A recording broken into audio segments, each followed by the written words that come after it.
Well, imagine if You just keep wasting the data. Keep wasting the data. No problem. Okay. Welcome back to episode 2.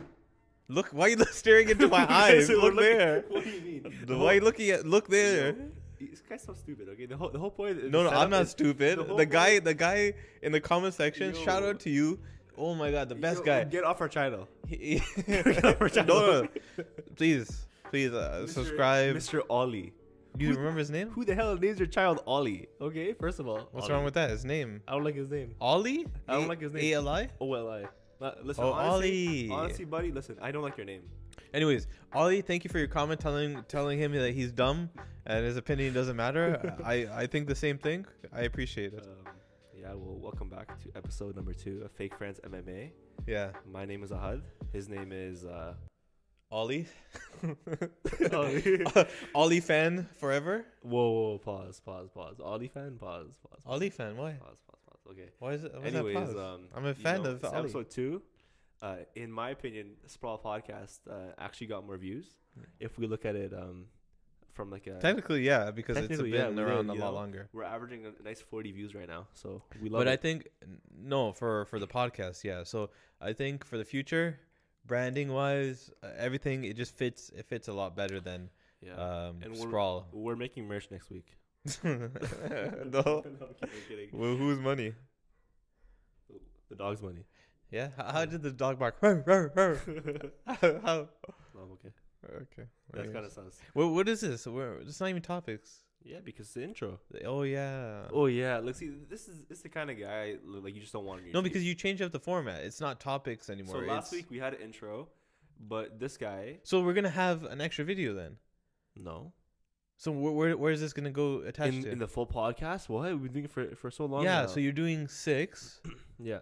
Plus a full podcast, that's 7. Yeah. And then plus you have the rapid fire, that's 8. No, because we post. No, what are you talking about? What do you mean? What am I talking about? You have. I'm saying you have 8 videos a week. That means that we post full podcasts on Saturday then. Nice. Saturday? What? No, but you're gonna have 2 uploads in one day. Well, no, because we upload rapid fire on Sunday. Clips Today? from Monday, Tuesday, Wednesday, Thursday, Friday, and then full podcast Saturday, and then repeat. Monday, Tuesday, Wednesday, I forgot Thursday, about Friday, rapid fire. We'll you have 6 topics. My guy, so we'll do 5 topics then. So that's what I'm saying. Yeah, So I didn't think of that, bro. you're terrible at math, honestly. Yo. Every week, I'm like, you make me feel stupid. I did good in calculus, so it's okay. Why are you laughing at it? Why are you laughing at it? Because it's true. Why are you laughing at it? It's true. You did do good in calculus. Why? I can't did laugh? good. I did good in calculus. I did good. You said you didn't do good. I did good in the midterm, but not final. Yeah, the first time Okay, or the second time. anyways. Okay, first topic. Okay, Osman will go to. That's the intro. That's it. Well, yeah, man. Look, can we start? Okay, go ahead. Intro done. Okay, first clip starts now. Osman will go to middleweight only if Izzy stays at light heavyweight. Yeah, Light heavyweight. Oh, if he stays, yeah. If he doesn't go back down. Welterweight, right? Yeah, I think Usman. I want him to go to middleweight, and as soon as possible before he gets even more injuries and stuff like that. And I remember we brought it up last time. Maybe him weight cutting and having to be at like a lower weight is also a contributor on why he gets injured a lot more.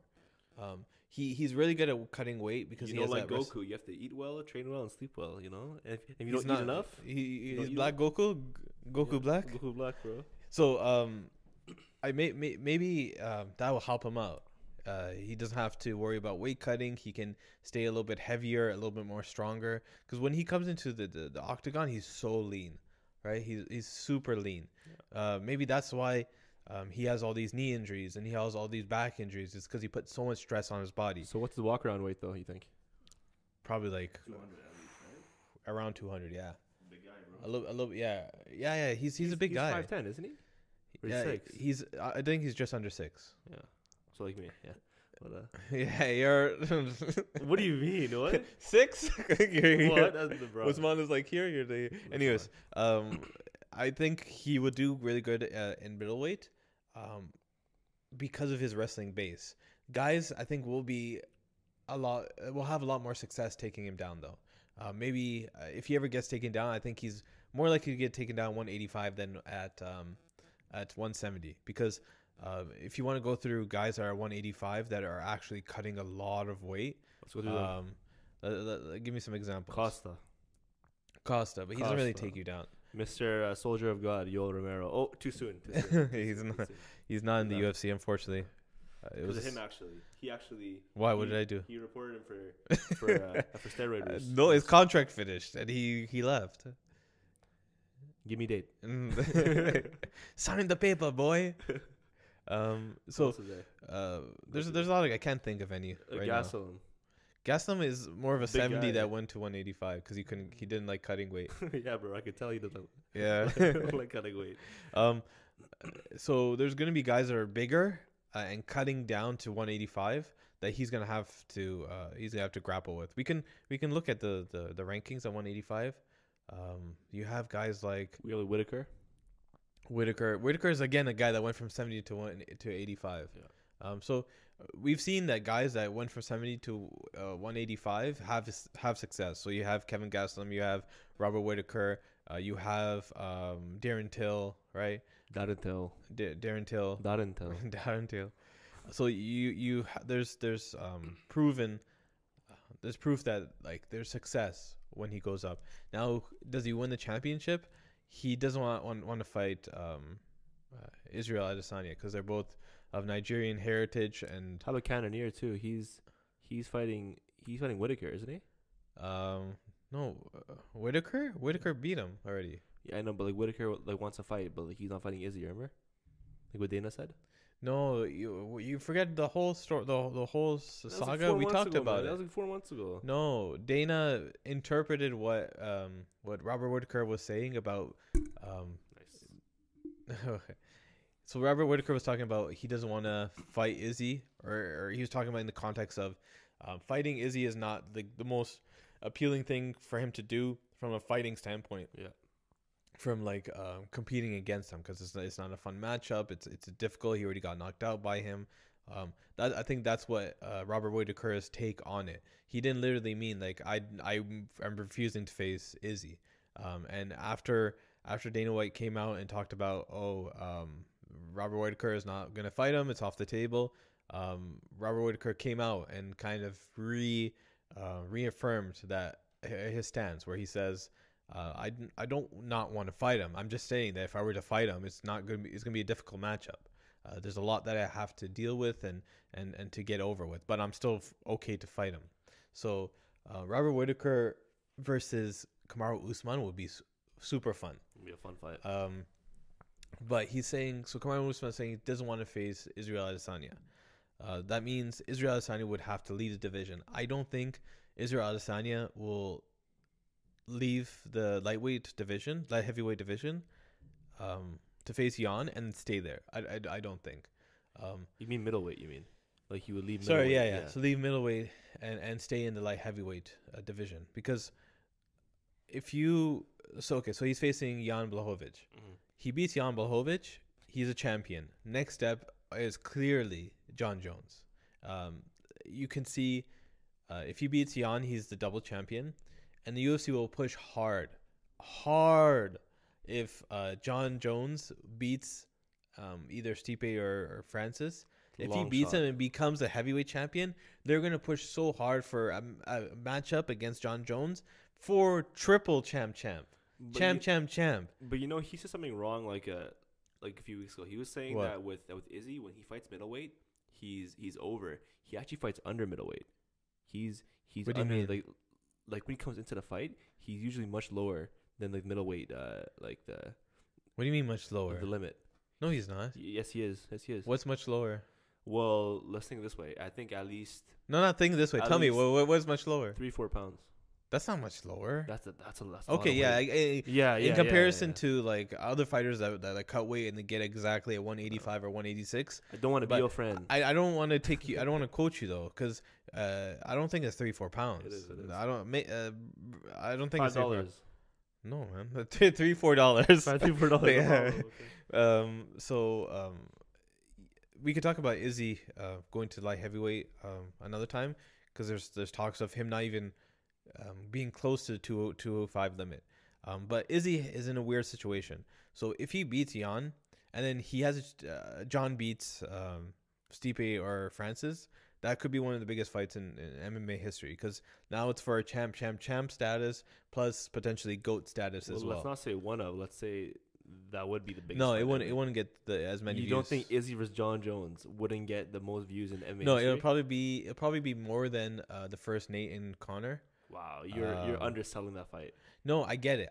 It's just that these guys, they have a ceiling. Like they have a ceiling. They haven't broken into. So Costa and Izzy, when they fought, they had the most interactions in the UFC history. Who cares about interactions, man? That's all important. Impressions. Everything is important. I get it, but we're talking about pay-per-views, right? Like just pay-per-views. Izzy and John Jones don't have the same penetration in society as Conor McGregor, for example. Conor McGregor broke the ceiling. Used to. Whatever. He broke the ceiling. So he was able to get that $2.4 million with Khabib. Now with Izzy and John, I think they're going to come close to 2, right? Maybe like 1.6, 1.7. I don't know if it'll be 2.4. If they market it nicely, with the triple champ stuff, and they market with Izzy going all the way up, and like their whole history about how like he always wanted to fight Jones and this could it will sell. It will sell a lot. I don't think it will beat Conor and Khabib, because Khabib was bigger than MMA. This is MMA. Right? Yeah, this is MMA. That was hatred. That was like disdain. That was like religion, ethnicity, right? Everything. So that's something that people around the world could relate to and talk to basically relate to, as opposed to John Jones and Izzy. It's basically mainly an MMA centric matchup, right? It's triple champ. It's greatest of all time. He thinks he's better than him. He thinks he's better than the other guy, right? So it's more of that. But Conor and Khabib was just this pure hatred for each other that everybody just wanted to see, like, what is going to happen. So here's like they didn't really care if Khabib was going to throw a teep kick in this matchup, or if he was going to go for a single or double leg, or what his entry points were. He wasn't caring. In the Izzy versus John Jones fight, that's what the biggest attraction will be, is how do these guys match up with each other? Who's the aggressor? Does John Jones grapple with them? Does Izzy ward off John Jones at all, right? Well, here's your last question from, first of all, our actual topic was Usman. But anyways, to go back to it. So here's like the last question. If Izzy beats John Jones, he'll become the GOAT, right? But if John Jones were to beat Izzy, what does that do for John Jones? He just puts another like stamp on his resume? Yeah, another stamp on the resume. I'm not disrespecting Israel Adesanya. It's just I don't want to take away from what John Jones' resume is. Yeah. Because if you put their both resumes together, even if Israel beats Jan Blachowicz, they're not the same. They're completely different. Jan Blachowicz versus John Jones, I think John Jones is much more favored in that fight against Jan Blachowicz than Izzy versus Jan Blachowicz. But that's because he's been at light heavyweight, right? But that's what I mean. That's what I'm saying. It's a resume thing. Yeah. It's what you have achieved. It's what you've done. Izzy has been able to accomplish a lot in the very short career that he's had. He's only been in the UFC for 5 years now. Yeah. Not very long, and he's accomplished so much in that little time. But John Jones also is the youngest UFC champion in history, right? I think light heavyweight champion. I'm not sure, but anyways, he was 24 years old when he beat Shogun. He grew up. He developed his game while fighting in the UFC, as opposed to Israel Adesanya, who came really when he was like 28, 29, right? He really came to the UFC as not a finished product, but he had all his fundamentals already set. He's a veteran. He's had all these fights, and then he came to MMA, as opposed to John Jones, who's been in it for so long that you forget, like, this guy's been here for over a decade, and he's had more championship fights than actual regular fights in his career. So to say, like, if Izzy beats John Jones, he's the GOAT, but the other way around doesn't apply for John Jones beating Izzy. I have to say, like, John Jones, you're the GOAT man. Yeah. So I don't know. What was the topic? That was the Kumar topic. Usman actually. Oh, Is okay. but with But why'd you bring up that topic? because it was meant for Usman and Izzy about Yeah. how like they wouldn't be in the same division, but then of course you talk So about is this the Izzy. same video? Of course. This is the same video? Same video. So you wasted a topic. I don't waste no topic. You wasted a topic. Okay. Next topic, okay? Khabib believes. Bro, hold on. Okay, go. The hell was that? Topic two. Two. Okay. Khabib believes Justin Gaethje gave up a UFC 254, and he said that I don't think that I won this fight physically, but rather mentally. Yeah. Yeah. I mean, sure, but that's a very clickbaity thumbnail. But I guess what he's trying to imply is that like physically, like he already knew coming into the fight that this guy can't hang with me, you know, like with The grappling wrestling and department? everything, right? But then mentally, yeah, I guess it makes sense because once he took him down to the ground, like he didn't even try escaping, you know. He was just locked up like the whole fight. No, it's not that he didn't try.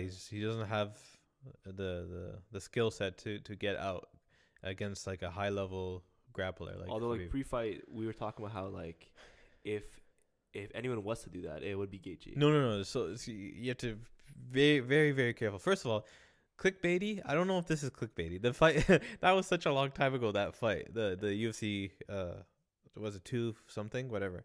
5'6", Gaethje versus no, not 5'6". Because 5'7" was Connor, right?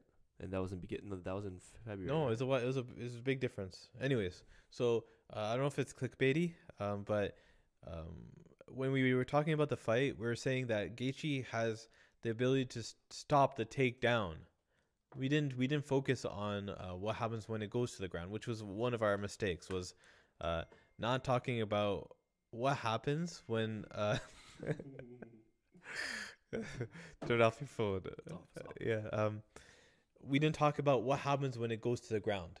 We were focusing mainly on Striking. the striking and getting to the ground. From there, we just assumed, or I'll speak for myself. I just assumed, okay, he'll take damage from the bottom, and then the round will end, or he will scramble to his feet and then do it over and over again.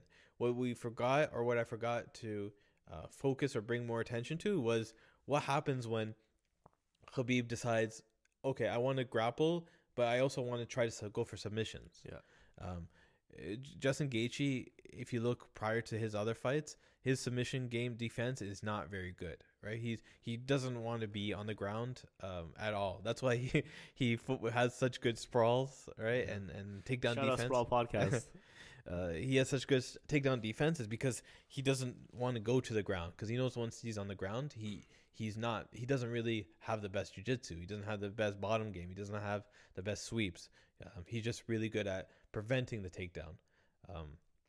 I think what he also Khabib was also referring to is before the fight started, Justin Gaethje had a game plan, and it's clear now what his game plan was. It was to constantly circle the cage and counter Khabib as he comes in.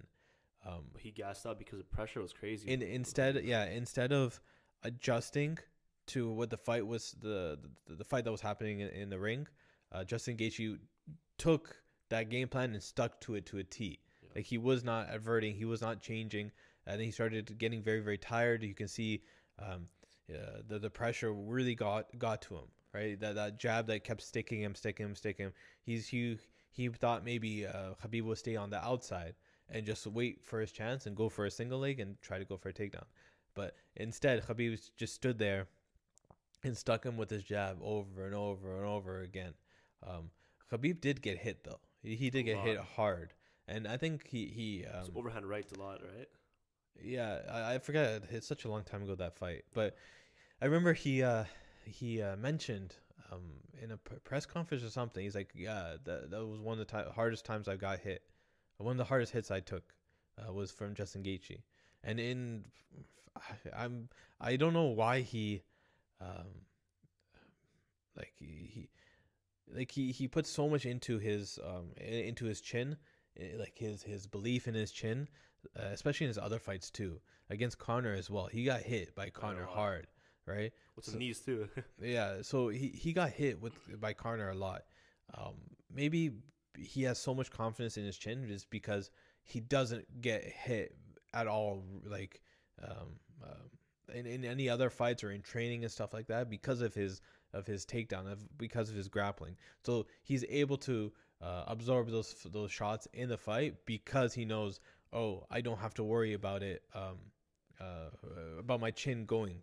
Right, I don't have a glass chin. I haven't been knocked out, so I can absorb those shots here and there, and keep implement my game plan, as opposed to just trying to force something that's not there. Like he doesn't have the longest reach either, right? He has like an average reach. He's not the most physically like amazing guy, you know. Poor guy. He's not like Kumar Usman, who's like these long arms. He doesn't have the longest legs. He is built pretty wide though. Yeah. So I'm saying he puts a lot into his chin, which did help him in that Gaethje fight. If Khabib tried to strike any other way, it might have gone a different way that fight. But yeah, he did. I don't want to say that he broke him, because that's not for me to say, because I don't know. But yeah, I don't want to get broken by Justin Gaethje. Pause. Okay. But if Khabib, that's what he sensed in the fight, then I get it. I get where he's coming from. He imposed his game plan onto Justin Gaethje. Gaethje did not adapt, and got taken down and was submitted pretty easily. But it's honestly with Khabib, it's the same story for all his fights. He breaks these guys after he pushes them to the cage, right? Once he pushes them there, they can't do anything because he's so high level, like with a cage, right? So I guess you saw what happened, and obviously, well, the headline. Listen, it wasn't clickbaity, but like, it's trying to make it seem like there's something new to the fight, but there wasn't anything new to the fight, you know? Yeah. But this news came out a while ago, no? Yeah, no, this is actually pretty recent. It came out like I think a few days ago. A few days ago? From MMAfighting.com. Oh, nice article, buddy. Just I want to see Justin Gaethje back in the octagon. Far from like not against a grappler. Tony Ferguson too. Tony Ferguson? Yeah. I thought you meant against Justin Gaethje. Again? Yeah, why not? No, leave it alone. Stop. Leave Tony Ferguson alone. Tony Ferguson, Paul Felder. That'll be a fun fight. Let's do that one. Let's do Gaethje and Connor. That'd be fun. Yeah, that would be fun. I don't. Or Tony Connor. I think it's it's leaning towards Dustin Connor again, for number one contender fight. Man, the UFC fans are gonna literally. So not one contender fight. In order to fight in the number one contender fight, they'll face each other. That's ridiculous. Yeah. This guy Poirier has literally fought everybody, and they're making him fight him again. Yeah, 3 times. It'd be for a title though, right? What? That's what he wants though. Yeah, but then UFC is gonna be like, okay, we're gonna give you the Connor trilogy, and maybe they increase his paycheck a little bit. So Khabib's not gonna vacate then, I think. No, he hasn't said anything. I don't think Khabib is not willingly gonna just take the title or like forfeit the title. Yeah. It's gonna have to be on the UFC. Him having the title means a lot more to him than just vacating it. I assume, like, who wouldn't want the title? But he's also said other stuff like, oh, he just want to hold up the title, the division, all that kind of stuff. But we'll see what happens. Hobby number 3. Okay. Shite.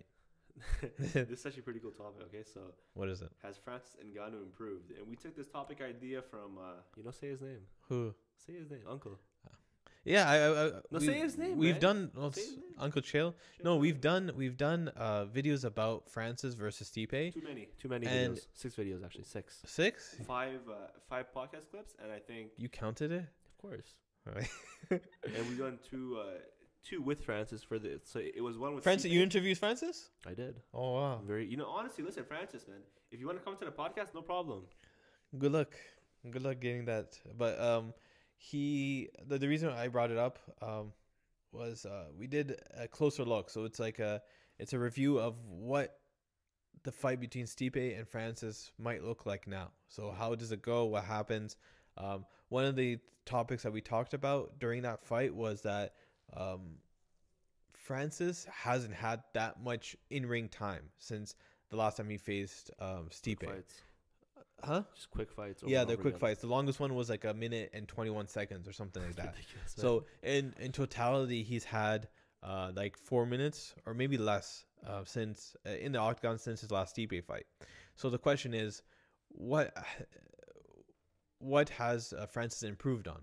What can be different? So from the fights that he's had since the first Stipe fight, I looked through the very, very short amount of footage and try to take stuff out from those videos. So what can I see that Francis is doing better, right? What can I see from Francis that can indicate some sort of direction for this next fight? What happens in this next fight really is a mystery. You know that Francis is going to go in there, throw big bombs, trying to connect, stuff like that. But what is Francis going to do instead this fight compared to last fight?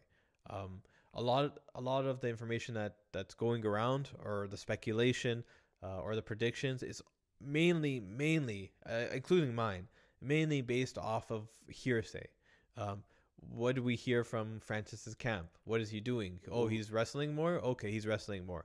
But what does that mean? Like, is it better than Stipe's? Is it good enough for takedown defense? They say, oh, his training clips too. He's improved like his stamina a lot, right? Yeah. So training clips is all subjective too, right? It's like, how long has he been trained? Did he just come into the gym? Is he fresh? Is he been training for a few hours, you know? Yeah, there's so much that goes into it. There's also information about his camp saying that he's lighter this time. He's not put on. How much did he come into, like, in the first fight? How much did he weigh? I think he goes all the way to the limit. It was 265. He's a big guy, bro. Yeah. So there's all this speculation, and that's the issue with this fight. Is it's all based off speculation. When I was doing the closer look video, it was very difficult for me to grasp anything out of those fight videos. So for example, I looked at the Kane versus Francis fight, and I said, okay, Kane is probably one of the best wrestlers in the UFC heavyweight division, especially, right? What happened in that fight? So Kane did go he went for a single, I think, and then transitioned to the clinch. So it's hard to say, was Kane trying to go for a single and take him down, or was he using it as an entry point to clinch with him and then go against the fence? But you can't even use that fight because his leg buckled, right? No, see, and then there's that conversation as well. Before his leg buckled, right, where you saw his knee shake and stuff, he did get clipped. So you also have to take into consideration, what if that clip, when Francis hit him, caused him to go limp and then hurt his knee, right? Or maybe his knee never really got that hurt. It was because of the knockdown that I don't know what I'm saying, but you get what I mean. There's a lot of question marks in this fight. All you can really do is speculate. I think from the fights that I saw, his wrestling is a bit better. So he's a bit better at preventing takedowns from the early rounds. Because I don't know how it works in the second round, because he's never fought the second round. But against Kane, for example, he was able to stuff it pretty well. Well, how about the fight with Rosenstrike? What? Even that fight, like, you can't. Oh take yeah, much from yeah, it. yeah. It's literally just like he walked in there, threw his overhand right. The guy just got dropped, you know? Yeah.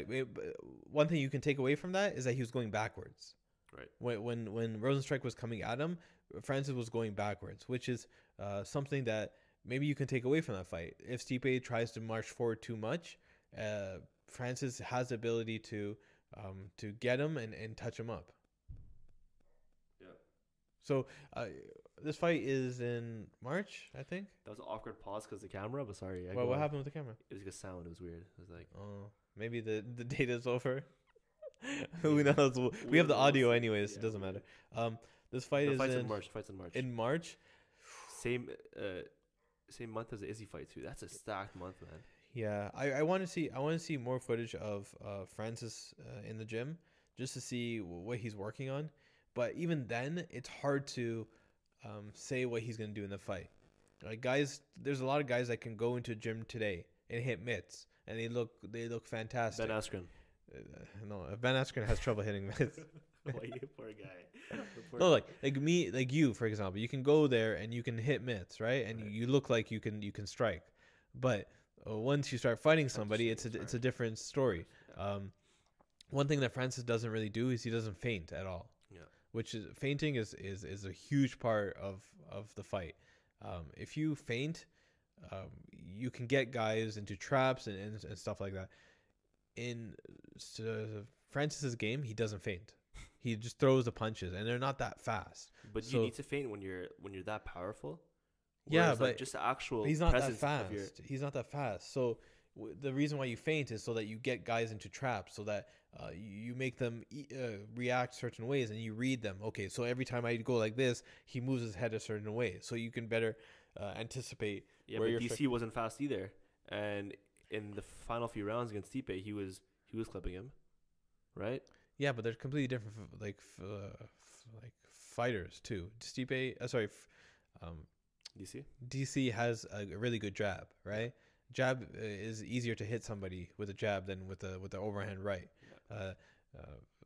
DC is fights really, really in close too, right? In the clinch as well, because he's a lot shorter. He's a lot lower to the ground. It's a completely different situation.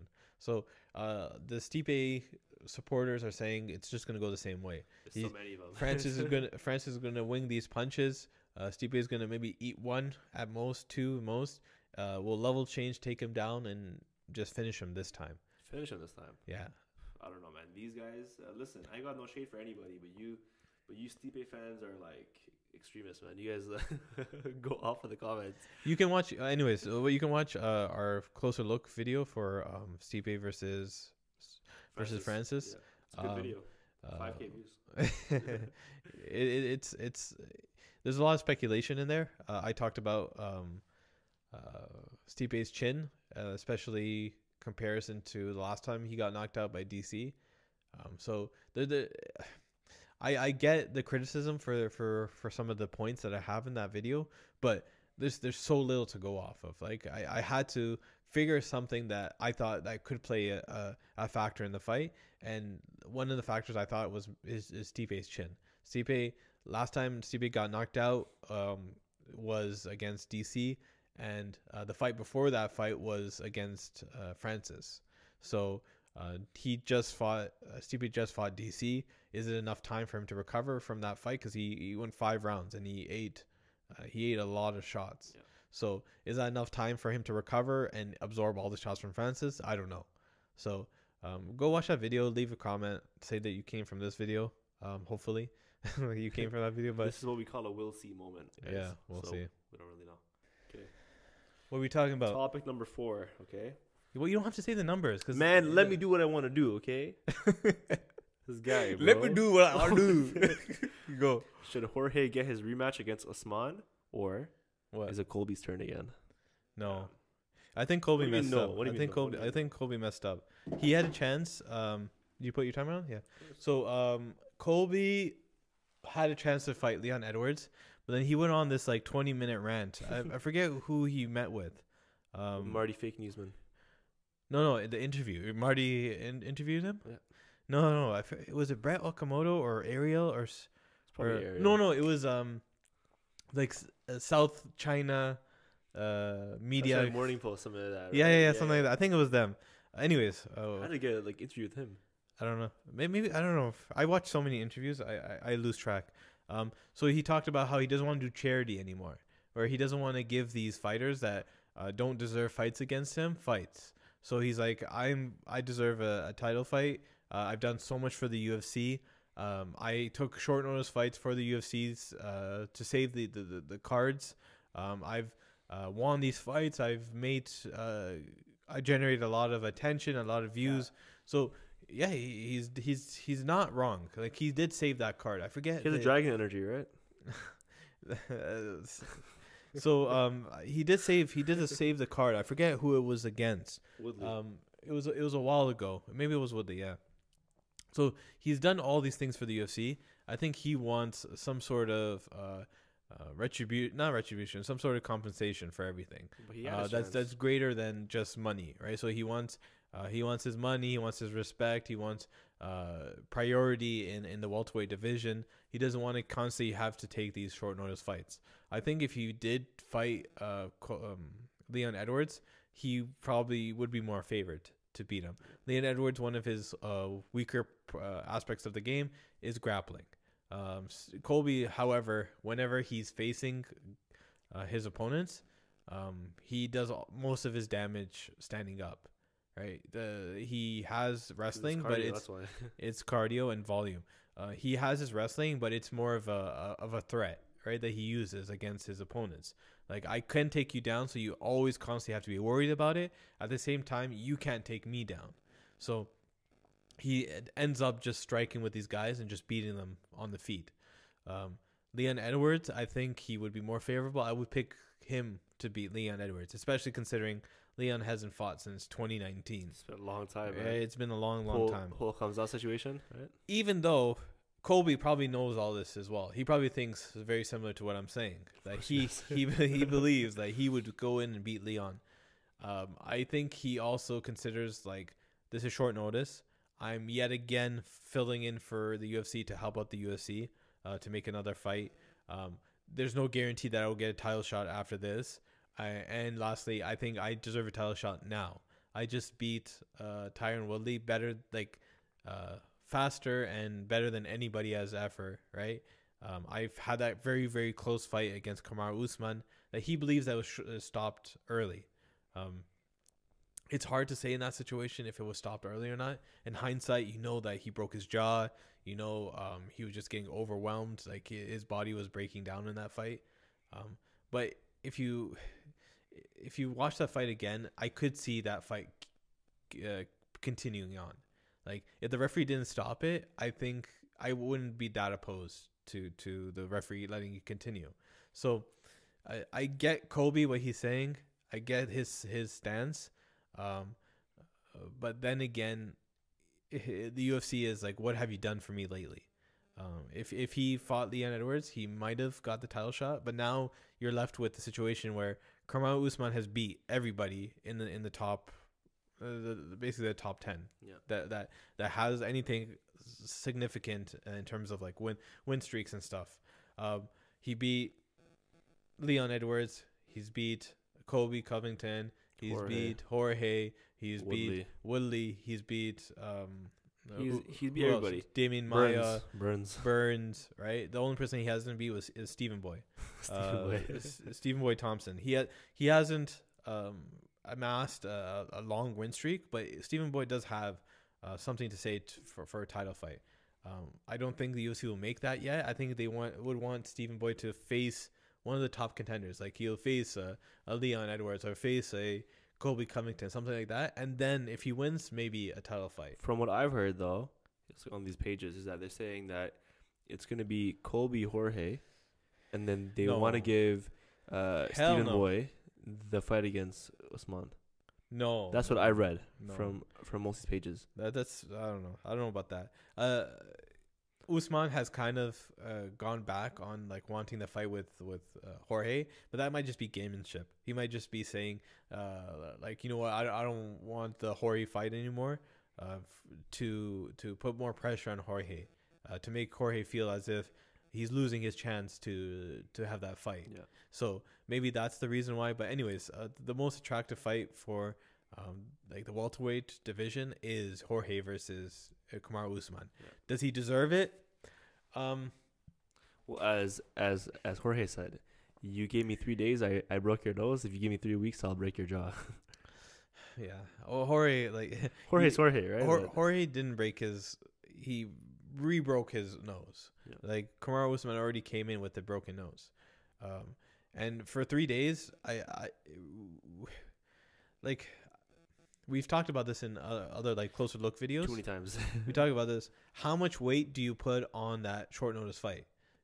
How much importance do you put on that? A lot. He weight cut a lot down, man. No. I mean, in terms of having a rematch, do you completely just wipe it off and say, listen, that fight was short notice. It was, it is what it is. Like, neither one were prepared for each other. It was short notice. It was a spectacle fight. Just wipe that clean. Act as if it didn't really happen. It doesn't really count. Or do you say, listen, regardless if it short notice or not, they fought. Yeah. And they're the same human beings. They have the same skill sets, all that kind of stuff. They fought each other and Usman beat him. So why would he get an immediate title shot? I think there's a happy medium between both of them, because say you're in the camp of saying they're the same people, right? They fought each other. You have to go back to the end of the line. Well, neither one had had time to game plan for the other fighter. Yeah. Jorge didn't have time to get to peak conditioning, right? He didn't have time to hone his craft, right? He wasn't able to get his timing down in training, right? It's all about these fight camps. That's why it's so important for these guys to have these 8-week fight camps. It's because they need to get those drills in. They need to get their body and their mind right, so that when they go in there, they're on autopilot. They're not necessarily thinking about these combinations. They've drilled these combinations so much that it's just in their mainframe, right? So, and then the inverse, where you say you completely ignore it. Well, you can't really completely ignore it. It still happened, right? Because it still happened. Right? They still fought. They both agreed to fight, and they both were under different circumstances. They were under the same circumstance, but different circumstances. So both of them took it on short notice. Yes, Kumar Usman was already in camp and stuff like that, but he didn't necessarily have the time to game plan. Gilbert Burns and Jorge are completely different fighters. Yeah. Bless you. And one. Bless you. But thanks. No, I get what you're saying. I just think that the whole thing with Jorge too is that you went all 5 rounds, right? Let's say if it was like a TK or something, fine, okay. The fight happened and you're not getting a rematch. Yeah. Well, like at least not like. But this went to a decision. It went all the way to 5 rounds, right? So I think he has a case. But you were saying that the biggest fight would be Jorge and Usman. I think that Colby and Usman would probably draw the same amount of numbers. Colby and Usman? Yeah. No, not the same numbers. You don't think so? No. Because Usman versus Jorge generated like 1 point something, and that was on short notice. The Colby and Usman fight didn't generate anywhere close to that number. Yes, pre-pandemic and after pandemic, but like Usman beat Colby Covington on a full camp. They kind of closed that chapter. Colby went on, did his own thing, right? What he's saying is that we need full crowds. yeah, full crowds. Okay, next stop. Hold on, let me blow my nose. Almighty sneeze, bro. Alright, take a shower. We get stuffy. That voice sucks. Okay. Hold on.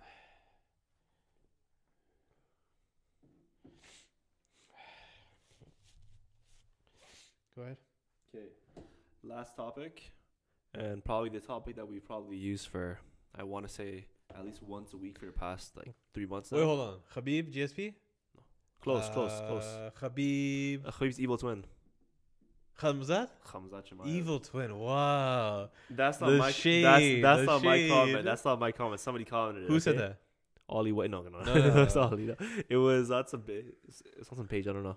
Wow. But I saw that like evil twin apparently. Wow. But he's wolf eat Boars. Wolf eat dog. Boars.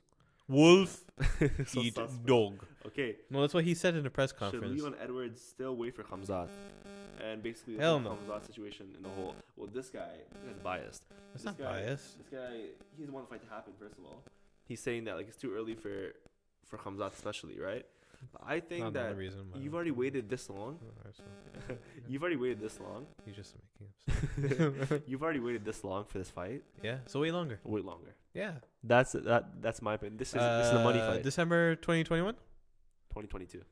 Just wait for full crowds too in the UK. Imagine full crowd in the UK. Well, UK actually 20,000 people? UK is going to be vaccinated fully. Yeah. Fully by Fully? July. Fully by July. Yeah. Okay. So if you want to fight there, that's a money fight. Go to UK. Anyways, so I'm gonna speak for myself. Shut up, Boris Johnson. I could go on. Boris Johnson. Yeah, the Prime Minister. Yeah. My stance on the situation is that this fight was booked 3 times now, and it fell through. After it fell through the second time, I was on the camp of saying, let Khamzat and Leon have their separate paths. You do not have to have these both guys intertwined with each other for this long. Leon Edwards is back. He's ready. He's in camp. He's in shape. Why are you going to hold him off just because you want to make this specific matchup? I get it. It's very, very fun matchup and stuff like that. Usually when a fight like at this magnitude is repeatedly made over and over again, it's usually at the very, very top of the division, right? It's usually has to do with the title. It has to do with number one contender status. Contender. Number one contender status. This wasn't any of that. This was a fun fight that you wanted to make, and it fell through. Okay, you wanted to book it wasn't again. a fun fight. Yeah, it's a fun fight. No, it's a fun fight, but like it's not really meant to be a fun fight. It's meant for Khamzat to basically use Leon as a stepping stone. The result, the end goal would be fun. That's okay. I get what you're saying. That Describe the fight, fun. Huh? Describe fun. Enjoyment. Okay. No, I mean, like at the end of the fight, the potential of Khamzat becoming like the superstar is fun, right? The idea that Leon Edwards goes there and starches Khamzat is fun. Their matchup. That's pretty sadistic, man. No, I'm Leon saying, goes in there, starches Khamzat, fun.